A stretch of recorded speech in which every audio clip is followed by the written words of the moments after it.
Sukad tuig 2016, mukabat na sa kapin 300 ka mga kanhi nga miyembro sa Abu Sayyaf ang misurrender sa 18th Infantry Battalion ug sa ubang unit sa kasundaluhan dinhi sa probinsya sa Basilan. Ang mga kanhing miyembro sa teroristang grupo nga misurrender anaa na karon sa ilang pamilya ug sa ilang mga komunidad samtang ginaproseso ang ilang mga papeles aron makabenepisyo sa eclipse sa gobyerno. Sumala ni Colonel Cyril Santander, ang battalion commander sa 18th Infantry Battalion, sagad sa mga misurrender nga iladong miyembro og supporter sa Abu Sayyaf.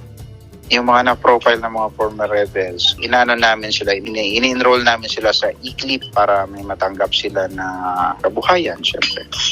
Tapos, pinaprocess namin yung counterpart ng LGU dito, yung provincial government, program ng pay para ma-ensure talaga na meron din silang may kunting livelihood na counterpart dito sa para hindi na sila bumalik sa dati nilang ginagawa. Sa pagkakaroon, ginaproseso na sa kasundaluhan ang mga papeles sa ECLIP aron mahatag na sa mga kanhing rebelde ang mga benepisyo gikan sa gobyerno.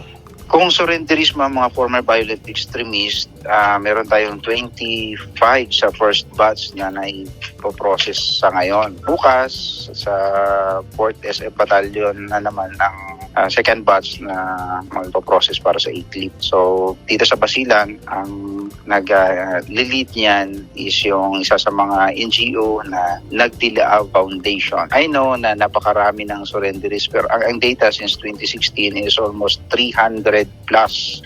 Matod ni Colonel Cyril Santander, dakong tabang alang sa kalambuan sa Mindanao ang pagsurrender sa mga rebelde tungod kay ang kalambuan magsunod sa kalinaw sa lugar. Sherry May Gonzalez, Newsline Philippines, Basilan Province. Stay safe!